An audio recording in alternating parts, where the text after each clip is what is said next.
Tindakan tingkatkan tahap disiplin, cadangan hadkan 1,000 pelajar setiap sekolah.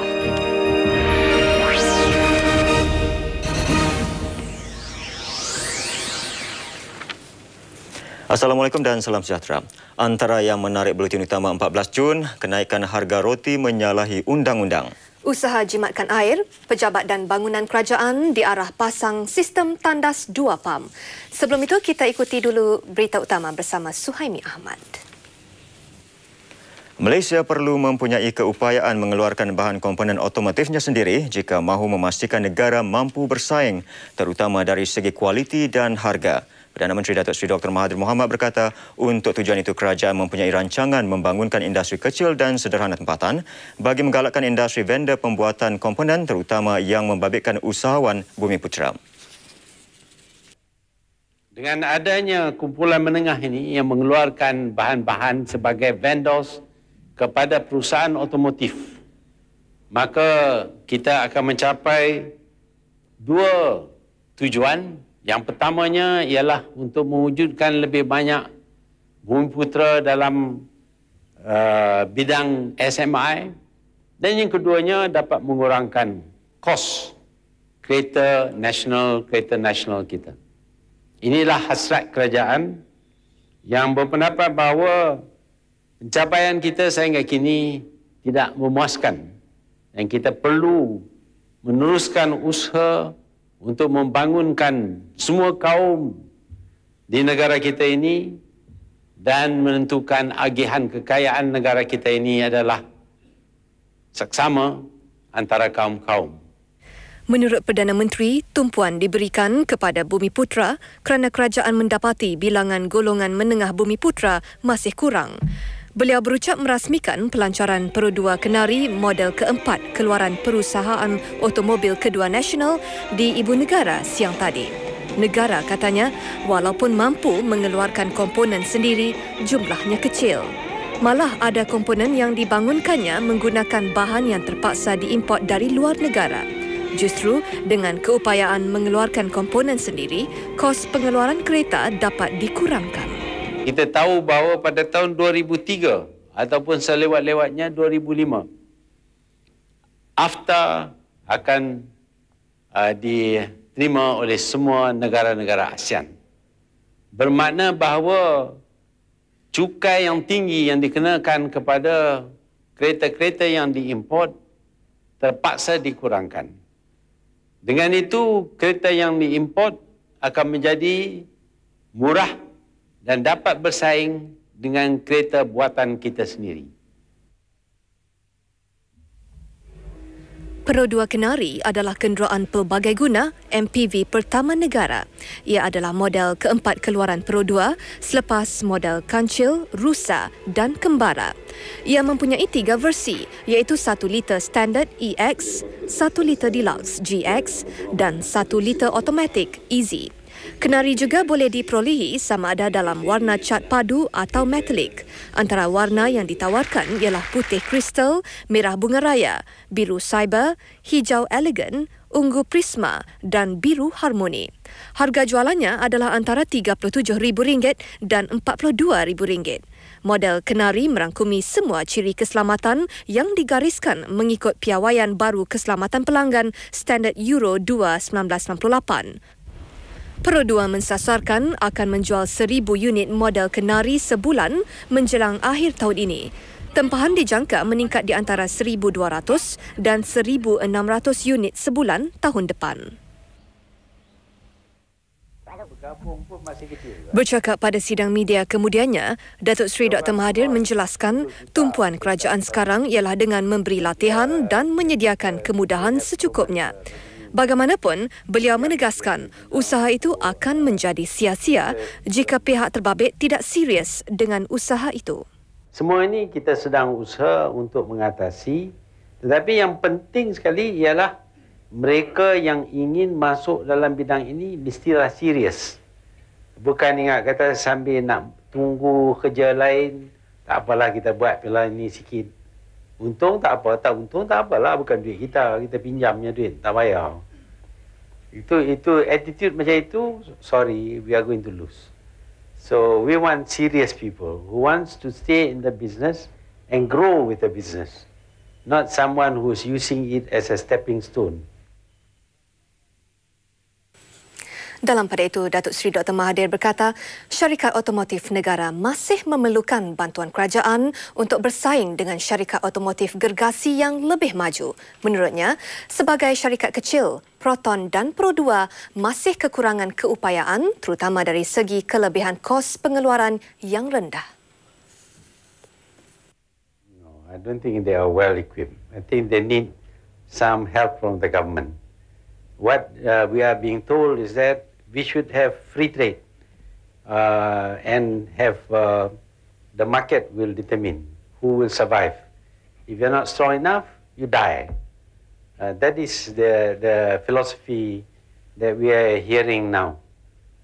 It must be market forces. You can't fight, you die. Simple, very simple. Perdana Menteri berkata walaupun Malaysia berusaha menghalang syarikat gergasi tempatan dikuasai syarikat asing, ia tidak bermakna Malaysia menutup pintunya kepada syarikat luar, terutama dalam menjalankan perkongsian perniagaan strategi. Kementerian Pendidikan tidak menolak kemungkinan mengurangkan jumlah pelajar di sesetengah sekolah. Selain bertujuan meningkatkan tahap disiplin, cadangan itu juga bagi menjamin keselamatan pelajar dan guru supaya bebas daripada sebarang ancaman keganasan pelajar. Setiausaha Parlimen Kementerian Pendidikan, Datuk Mahathir Mohamad Khair berkata secara dasarnya setiap sekolah perlu mempunyai kira-kira 1,000 pelajar. Setengah-setengah sekolah sehingga menjangkau 2,000 ke atas. Jadi yang setengah juga ada 1,000 lebih, yang 2,000 lebih. Jadi bayangkanlah dalam suasana macam itu. Jumlah itu perlu dikurangkan kepada 1,000 apabila beberapa sekolah baru yang rancak dibina siap tahun depan. Selain aspek keselamatan, jumlah itu juga dapat menjamin keselesaan pelajar untuk belajar.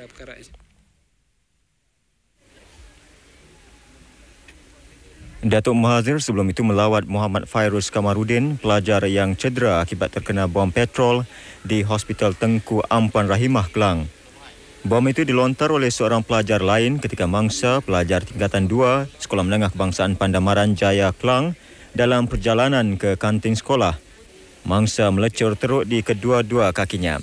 Menurut Datuk Mahathir, satu laporan akan dikemukakan kepada Menteri Pendidikan mengenai keganasan pelajar yang dilaporkan semakin berleluasa sejak kebelakangan ini. Kita tidak dapat elak seperti naas seperti ini berlaku.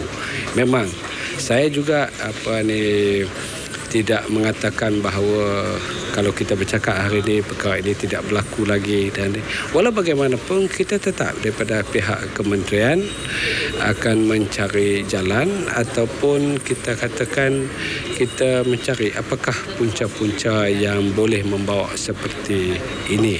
Sementara itu, mangsa yang ditemuin menceritakan detik kejadian itu. Balik minyak petrol kat saya. Berapa orang budak? Kawan kata nak dekat 10 orang. 10 orang. Berapa botol yang dapat? 1. Sehingga kini polis masih mengesan 4 lagi pelajar yang disyaki terbabit dalam kejadian berkenaan. Timbalan Ketua Polis Klang, Penguasa Rusni Hashim berkata seorang daripada mereka disyaki bertanggungjawab membuat bom petrol itu. Polis juga akan menyiasat kemungkinan pelajar berkenaan mempelajari teknik membuat bom petrol daripada pihak lain yang pakar dengan bahan letupan. Semalam, 3 pelajar tingkatan 2 ditahan polis kerana disyaki terbabit dalam membaling bom petrol itu. Gardenia Bakery Sdn Bhd diarah menghentikan keluaran baru roti standard seberat 420 gram kerana tambahan itu tidak diluluskan kementerian. Menteri Perdagangan Dalam Negeri dan Hal Ehwal Pengguna, Tan Sri Muhyiddin Yassin berkata, harga roti yang dinaikkan 20 sen kepada RM1.90 sebuku berikutan tambahan berat itu juga menyalahi undang-undang. Menurut Tan Sri Muhyiddin, roti adalah barangan kawalan dan harganya tidak boleh dinaikkan sesuka hati. Justru kementerian akan mengambil tindakan mengikut Akta Kawalan Bekalan 1961 ke atas Gardenia Bakery Sdn Bhd yang beroperasi di Shah Alam. Katanya mereka boleh memperkenalkan produk lain atau menambah kandungan vitamin dalam roti dan menjualnya pada harga berbeza, tetapi loaf standard harus dikeluarkan. Selain roti Gardenia Premium Mighty seberat 420 gram yang dijual pada harga RM1.90 itu, syarikat berkenaan juga mengeluarkan Premium Jumbo seberat 630 gram yang dijual pada harga RM2.60. Premium Mighty dan Jumbo mula dijual sejak awal bulan ini. Sejak itu, syarikat berkenaan tidak lagi mengeluarkan roti yang berat asalnya 600 gram yang dijual pada harga RM2.30. Tambahnya, baru-baru ini kementerian sudah menyita roti yang ada di kilang berkenaan dan meminta mereka mengeluarkan semua produk asal iaitu 400 gram dengan harga asal RM1.70. Bagi menjimatkan penggunaan air, berkuat kuasa hari ini, semua pejabat dan bangunan kerajaan diarah memasang sistem tandas 2 pam. Dengan sistem itu, tidak lebih 6 liter air akan digunakan dan ia akan menjimatkan sebanyak 20 juta galen air setiap hari di sekitar Lembah Klang. Arahan itu juga perlu dilaksanakan di semua bangunan dan projek perumahan baru yang dimajukan pihak swasta dalam tempoh 2 tahun. Bagaimanapun, arahan itu tidak membabitkan bangunan dan projek perumahan sedia ada. Menurut Menteri Perumahan dan Kerajaan Tempatan, Datuk Seri Ong Kating, kerajaan memandang serius pembaziran air yang dirawat bagi kegunaan pam tandas. Dalam tahun ini, baru-baru ini kita dah kena pasti bahawa sebenarnya air boleh dijimat dengan menggunakan satu sistem pam di mana dia punya isi padu air yang diguna boleh dikurangkan. Sistem tandas sedia ada menggunakan 9 hingga 11 liter air bagi setiap curahan. Sementara sistem baru mampu menjimatkan 5 liter air dengan adanya 2 curahan berasingan, 3 dan 6 liter air. Sistem berkenaan sudah digunakan di Singapura dan Australia, 2 negara yang mengalami masalah kekurangan air.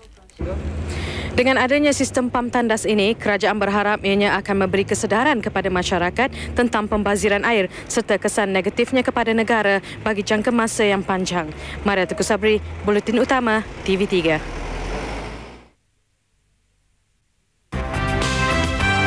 Demam denggi catat 9 kematian sepanjang tahun ini.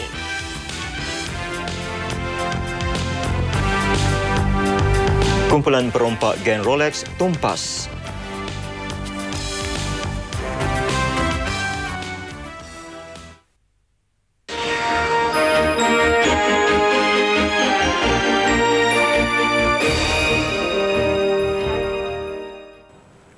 Perhimpunan Agung Tahunan MCA ke-47 yang dijadual Sabtu ini dijangka hangat kerana krisis kepemimpinan yang melanda parti itu masih belum reda. Bagaimanapun, menurut Presiden MCA, Datuk Seri Dr. Ling Leong Sik, beliau masih belum menyemak secara terperinci resolusi keretakan yang mungkin dibahaskan oleh perwakilan. Sebaliknya, beliau berkata tumpuan akan diberikan kepada 5 isu berhubung cabaran baru alaf ini. Masalah atau perkara seperti era informasi, knowledge economy, satu ekonomi yang berasas kepada ilmu, persaingan rakyat kita, persaingan negara kita dalam era baru ni, dan bagaimana kita akan membawa, memimpin rakyat memasuki era baru ni dalam masa yang singkat sekali. Datuk Seri Dr. Ling juga menegaskan rakyat tidak boleh ditinggalkan dalam perkembangan dunia baru. Perhimpunan Agung MCA Sabtu ini dijangka rancak apabila buat pertama kalinya perwakilan berpeluang mendapatkan jawapan berhubung krisis parti itu. Sebelum ini, pertelagahan Datuk Seri Dr. Ling dengan timbalannya Datuk Lee Malik dikatakan menjadi punca keretakan dalaman MCA. Isu itu memuncak apabila Datuk Seri Dr. Ling mengumumkan perletakan jawatan kabinetnya bulan lalu. Bagaimanapun, selepas bercuti 2 minggu, beliau menarik semula keputusan berkenaan. Perhimpunan Agung MCA itu dijadual dirasmikan oleh Timbalan Perdana Menteri Datuk Seri Abdullah Ahmad Badawi. Beberapa mantan pemimpin MCA juga akan berucap pada majlis Sabtu ini. 9 kematian dicatatkan sepanjang tahun ini akibat kes demam denggi dan denggi berdarah.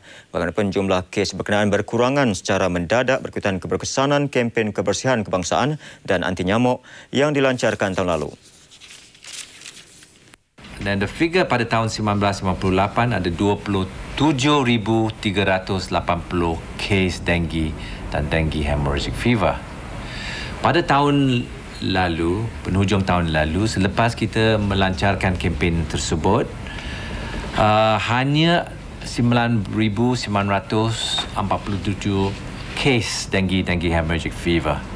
Kematian telah turun juga dengan jelas, iaitu daripada tahun 1998, 82 kematian.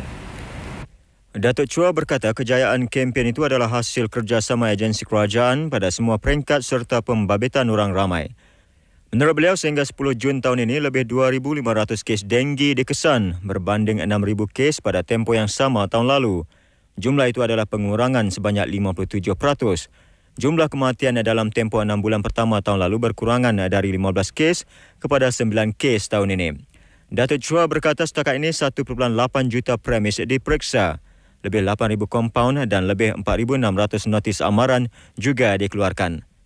Pihaknya juga sudah menyembur ubat pembasmian di lebih 2.4 juta premis. Selain kejayaan kempen anti nyamuk itu, Datuk Chua berkata sejak 1996 hingga 2000, ramai rakyat Malaysia sudah pun mempunyai kelalian terhadap jaringan virus dengue DEN2 yang dibawa oleh nyamuk Aedes. Mulai bulan ini, penonton TV3 boleh mendapatkan maklumat mengenai peluang pekerjaan dalam satu program yang dikenali Job Street at TV3.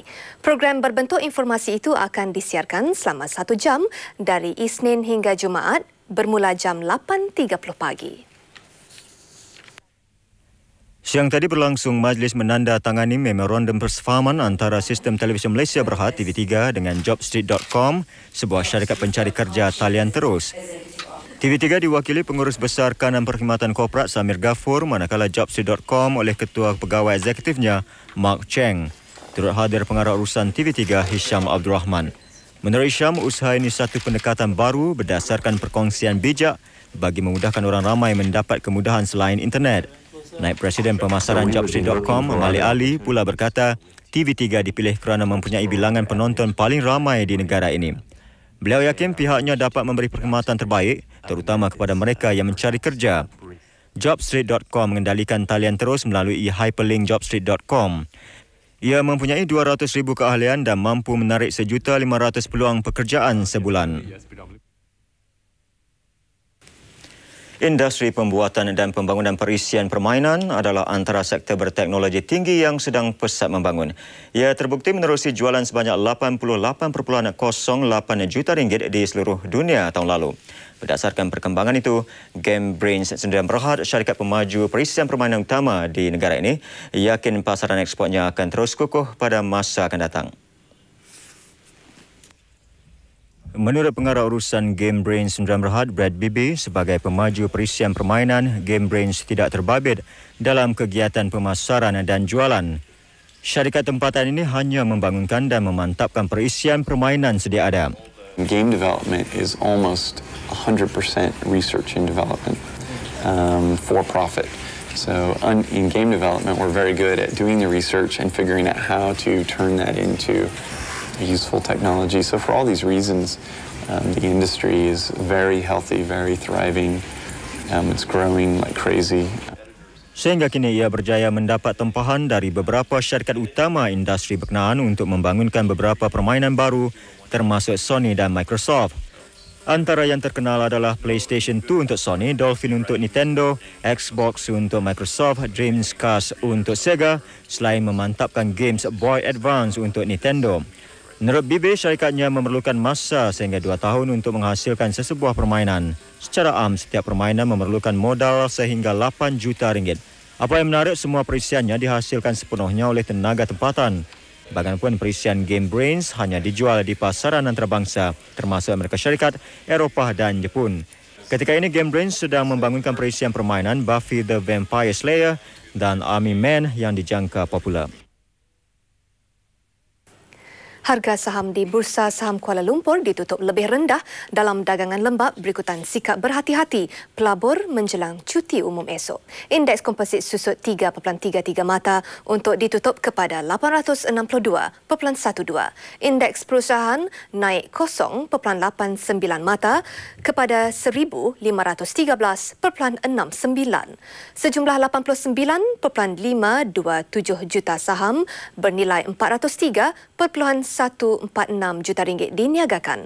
Kaunter untung mengatasi rugi dengan 331 berbanding 274. 184 kaunter diniagakan tidak berubah.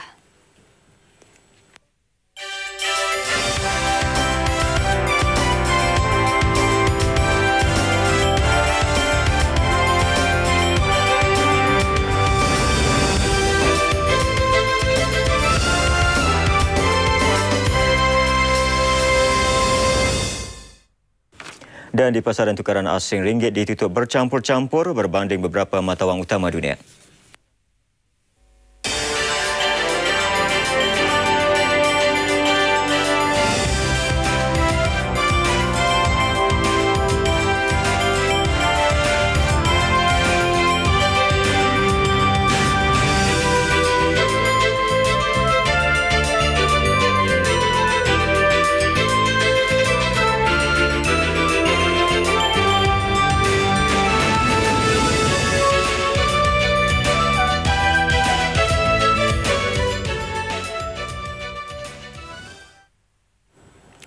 Kumpulan perompak dikenali geng Rolex tumpas berikutan tertangkapnya 5 ahli kumpulan termasuk perancang utamanya. Kumpulan yang dianggotai warga asing itu bergerak cergas di ibu negara sejak 2 bulan lalu selepas melakukan beberapa siri rompakan di Johor selama 4 tahun. Geng Rolex menjadikan orang perseorangan yang memakai jam jenama Rolex sebagai sasaran mereka. Modus operandi geng itu adalah dengan menyerang dan mengikat mangsa yang dikenal pasti. Geng itu kemudiannya akan mengambil jam tangan itu di samping barang kemas milik mangsa. Kumpulan itu bergerak menggunakan motosikal dengan nombor pendaftaran palsu. Senjata-senjata yang mereka gunakan dalam masa rompakan ialah seperti di kapak dan juga pisau.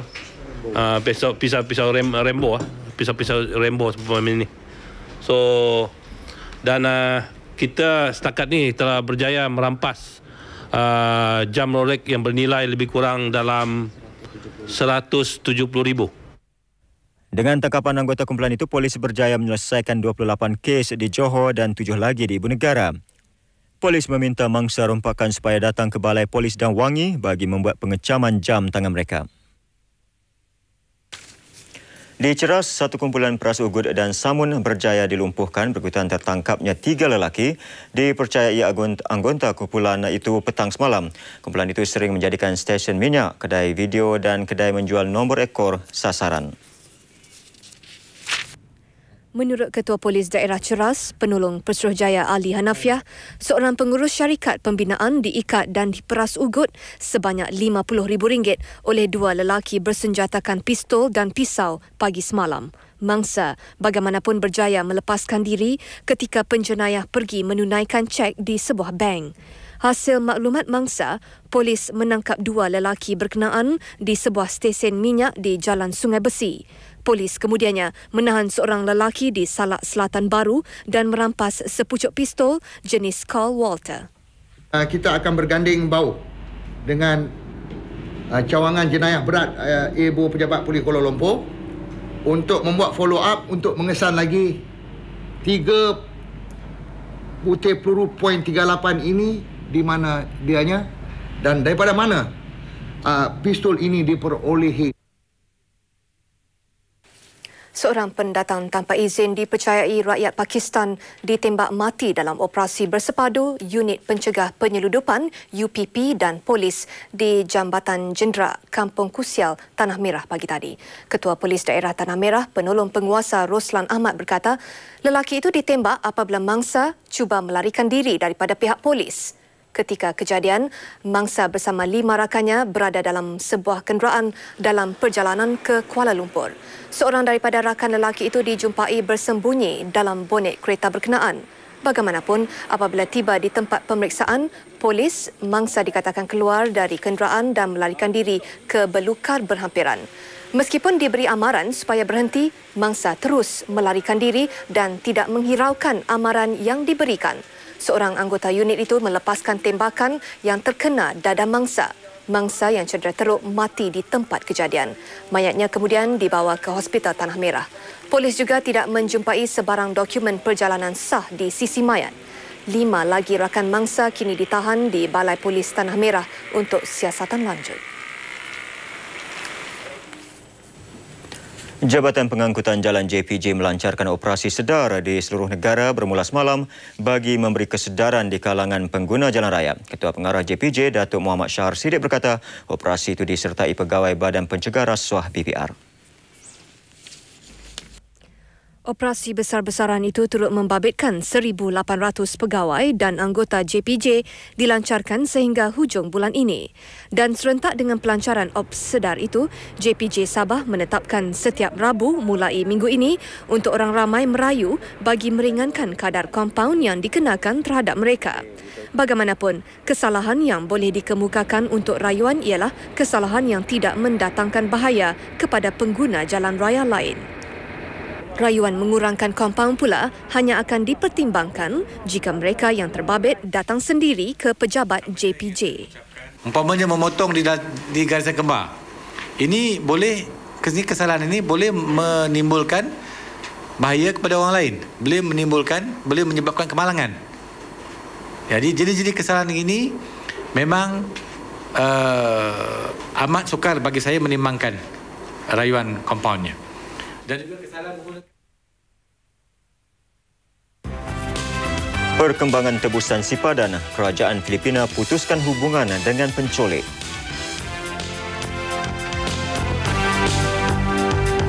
Krisis agama di Ambon terus memuncak, 8 lagi terbunuh.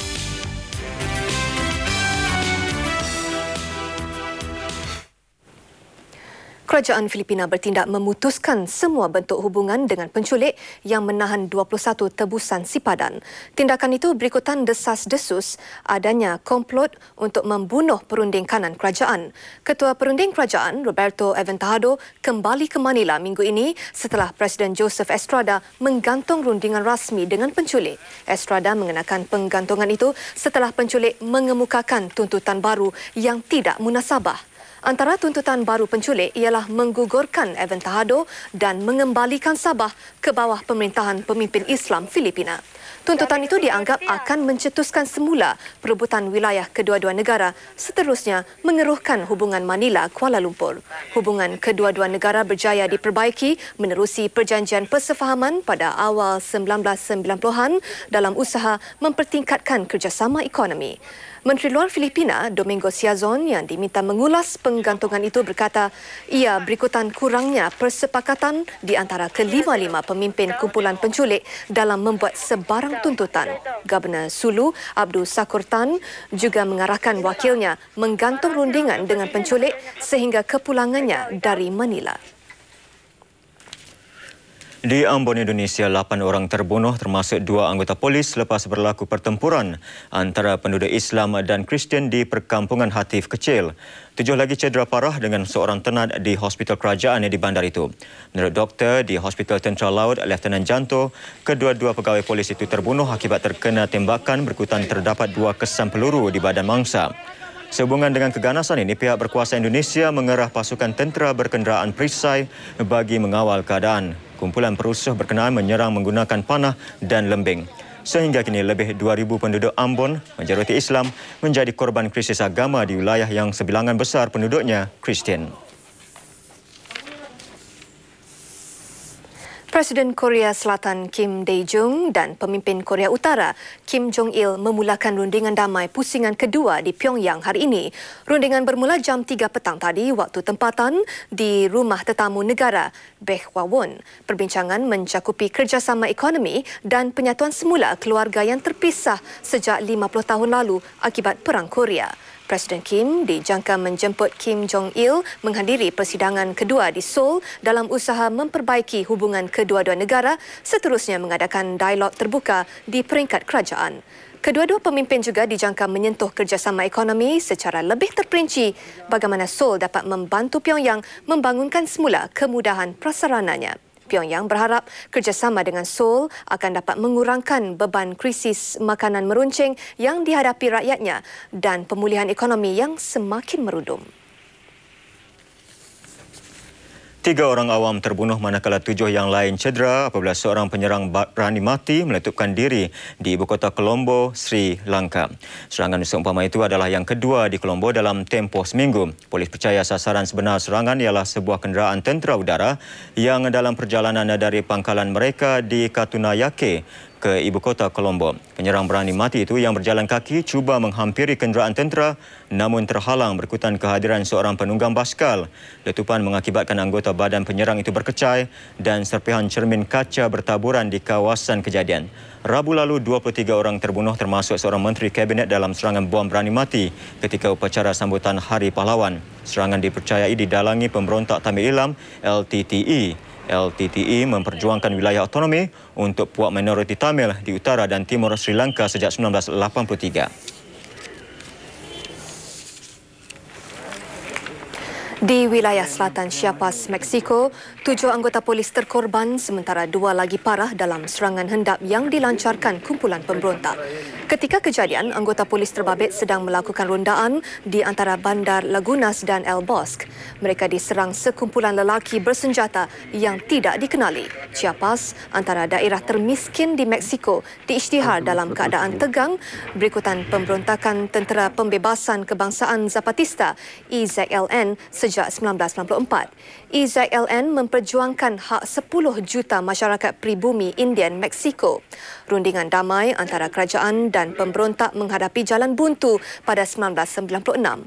Sejak itu, pemberontak Zapatista yang mempunyai 10,000 anggota bersembunyi di hutan dan meneruskan pemberontakan terhadap kerajaan. Di Amerika Syarikat, kebakaran yang tercetus sejak Isnin lalu kini merebak ke kawasan penempatan penduduk di Colorado dan memusnahkan 39 rumah. Penduduk di Bandar Boulder terpaksa dipindahkan sementara pasukan bomba bertungkus lumus memadam kebakaran. Punca sebenar kebakaran masih belum diketahui tetapi dipercayai disebabkan oleh kilat ketika ribut Ahad lalu. Pihak bomba daripada pelbagai agensi masih gagal mengawal kebakaran berikutan angin kencang memudahkan api merebak dengan cepat. Keadaan itu menyebabkan Gubernur Colorado Bill Owen mengisytiharkan darurat di negeri berkenaan. Selain itu, penduduk Bandar Bailey di Denver juga terpaksa berpindah berikutan api yang semakin merebak. Setakat ini kebakaran itu sudah memusnahkan kawasan seluas 2,100 hektar.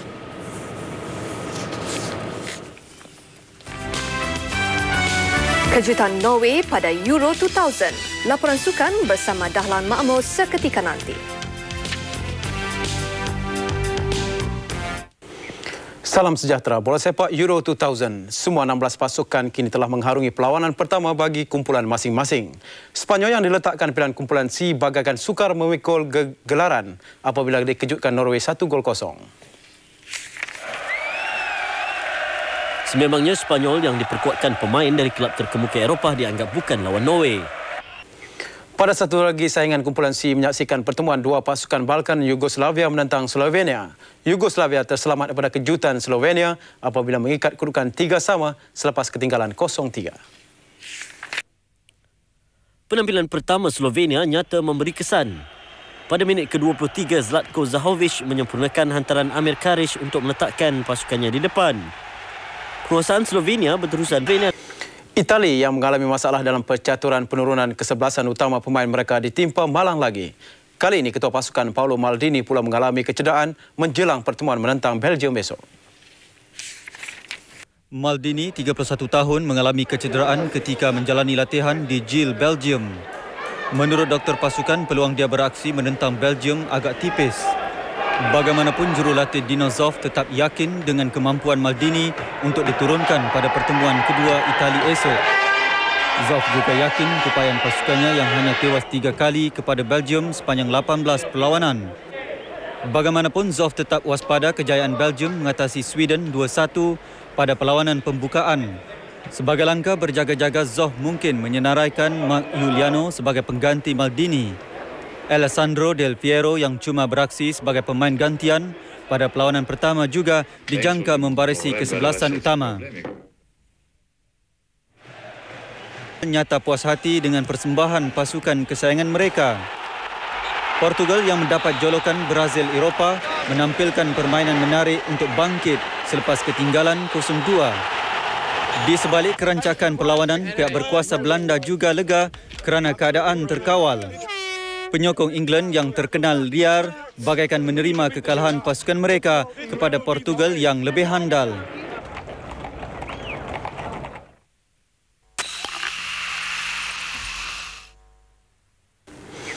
Daripada kerancakan Euro 2000, kita teruskan dengan bola sepak Liga Tempatan. Pertemuan dua pasukan teratas Perdana 1 Selangor dan Perak menjadi tumpuan semalam. Perak nyata lebih unggul untuk menang 1-0 sekaligus membolehkan mereka merampas kedudukan teratas.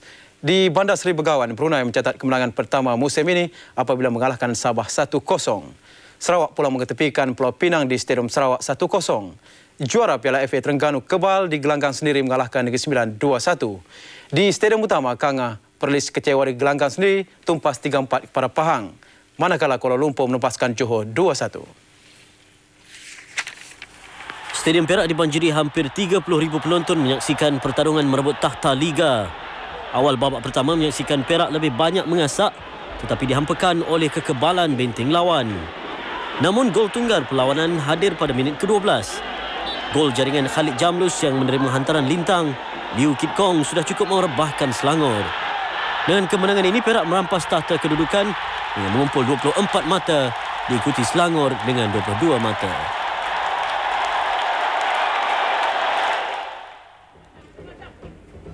Di Stadium Sultan Ismail Nashiruddin Shah Kuala Terengganu, tuan rumah menumpaskan Negeri Sembilan 2-1. Juara Piala FA ini bagaimanapun mempamer persembahan tidak bermaya pada separuh masa pertama.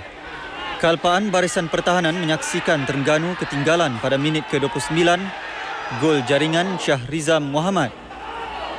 Terengganu bagaimanapun tampil lebih bertenaga pada babak kedua. Mereka berjaya memperolehi gol penyamaan menerusi tandukan Hairudin Omar pada minit ke-60. Khairul Anwar memastikan kemenangan buat Terengganu apabila menanduk masuk pada minit ke-84.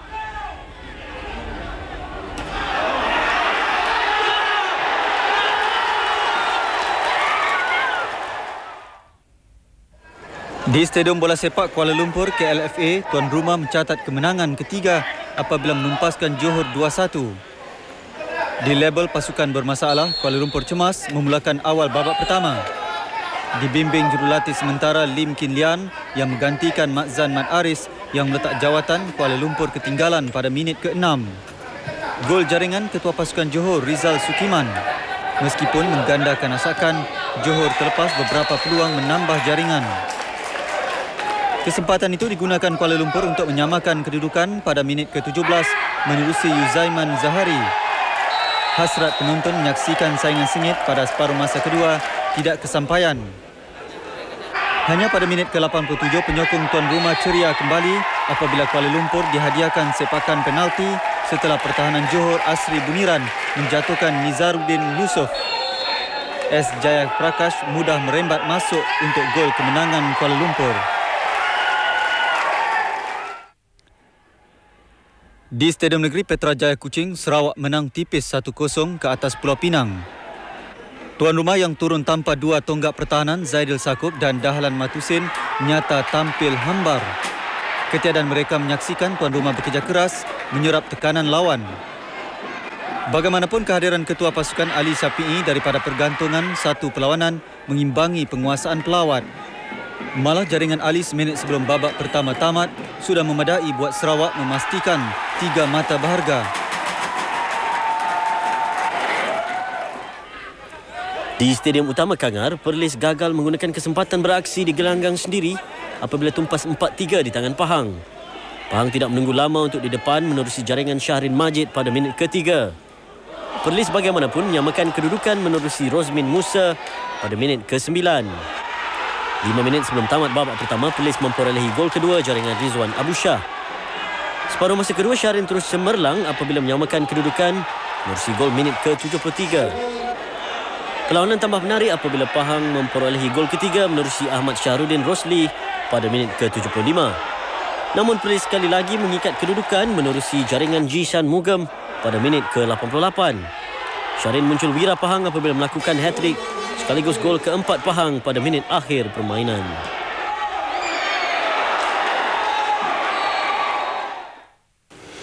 Marlboro Avenger Team 2000 atau MAT 2000 sekali lagi tampil menemui penggemar sukan lasak. Dengan tema alami cabaran sebenar, ia menjanjikan pelbagai aktiviti lasak berbanding tahun-tahun sebelumnya. Bagaimanapun selain halangan yang lebih sukar, cabaran MAT 2000 mementingkan aspek keselamatan. Tenaga jurulatih profesional akan disediakan bagi melengkapi ilmu cabaran kepada setiap peserta sebelum memulakan saingan. Kita utamakan keselamatan. Setiap laluan yang kita pilih itu kita telah melihat dan kaji agar ianya dilihat dari aspek keselamatan. Antara halangan yang menanti peserta memandu pacuan 4 roda, menunggang kuda, berkayak dan menunggang motosikal lasak. Peserta yang layak menyertai kumpulan MAT 2000 perlu menghadapi 2 cabaran iaitu Regional Final dan National Final sebelum terpilih ke Moab Utah di Amerika Syarikat. Pertandingan akan berlangsung di Kamp Nurdikman, Lata Bongsu, Sungkai Perak pada 12 hingga 13 Ogos nanti. 3 pasukan yang memperolehi markah tertinggi pada peringkat kebangsaan akan dipilih untuk menyertai kumpulan MAT di Moab Utah, Amerika Syarikat. Kepada mereka berminat menyertai cabaran ini, sila hubungi 8 Press Communication di talian 03 781 0875 dan 03 780 2133. Sekian saya masukkan untuk malam ini kepada peminat Euro 2000. Satu lagi perlawanan siaran secara langsung menemui anda pertemuan kumpulan B Itali Belgium jam 2 suku pagi nanti. Dengan itu kembali bersama Suhaimi dan Yusana ketika nanti. Salam hormat, majalah sukan untuk semua. Dulux Roof Shield menjadikan bumbung lama kelihatan baru dan tahan kulat. Sentiasa gunakannya dengan Roof Shield Primer.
Krisis dunia selepas Perang Dingin. Apa punca utama dan mengapa ia berlanjutan?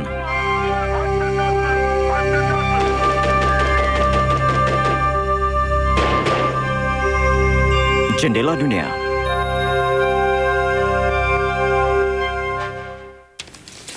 Dan menutup tirai bulletin utama malam ini, kami paparkan pertandingan akhir pancaragam sekolah menengah peringkat negeri Kedah. Pertandingan itu anjuran Kementerian Pendidikan manakala TV3 sebagai penaja dimenangi Sekolah Menengah Kebangsaan Sultanah Asma Al-Ustar. Syabas dan salam hormat. Assalamualaikum.